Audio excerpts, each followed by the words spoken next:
नोंदी प्रमाण लगेच प्रमाणपत्र उद्या सकाळ सुद्धा चालू नोंदी समजा 100 नोंदी आहे आणि 100 कोण व्यक्ती आहेत ते माहिती एवढेच आहेत त्या गावात जे आत्ताचे मराठी आहेत. त्यांचा संबंध कसा लावायचा. मग ते दुसरं कोणासंग लावतात. समजा माझे आजोबा सर्टिफिकेट नाही आहे पण ते हैदराबादमध्ये होते. हैदराबाद गॅजेटियरचं दादा आम्ही केलेल्या अभ्यासानुसार असेल तुमच्यापेक्षा हुशार आणि कुणी नाही त्याचं आमचं कोणी चुकणार. पण उदाहरणार्थ एखादं गाव उदाहरणार्थ अंतर्गत तिथलं उदाहरण तिथं त्या काळी 100 लोक दाखवले तुमच्या म्हणण्याप्रमाणे 100 आहेत पण नावं नाही ते आडनाव बी नाही. मग ते धड मराठा नाही ते धड कोण बी नाही. मग आताचा मराठा जे तोच ते 100 आहेत.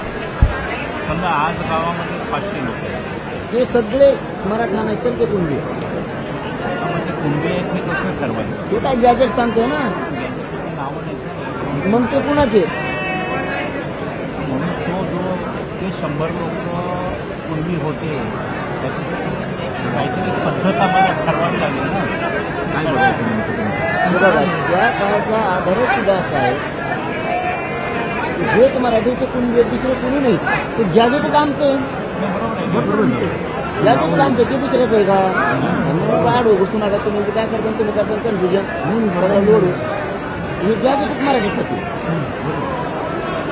कन्फ्युजन होईल कोणाचं कोण ठरायचं काय करायचं म्हणलं मग ते झालं आडमोठपणा.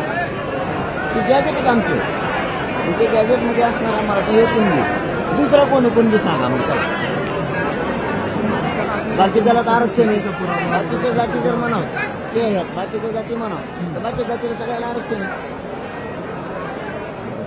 असं काहीतरी मागे काढतो जरी त्याच्याकडे कुंडीचे रेकॉर्ड वगैरे नसले तरी शेतीवाडी होती अमुक होती हे पुरावे कोणी दिले की त्याला असं काही गॅजेटच असं सांगते मराठवाड्यातला मराठा जो कुणबी त्याच्यामुळे तिथं तडजोड नाही. तुम्ही काही नाही.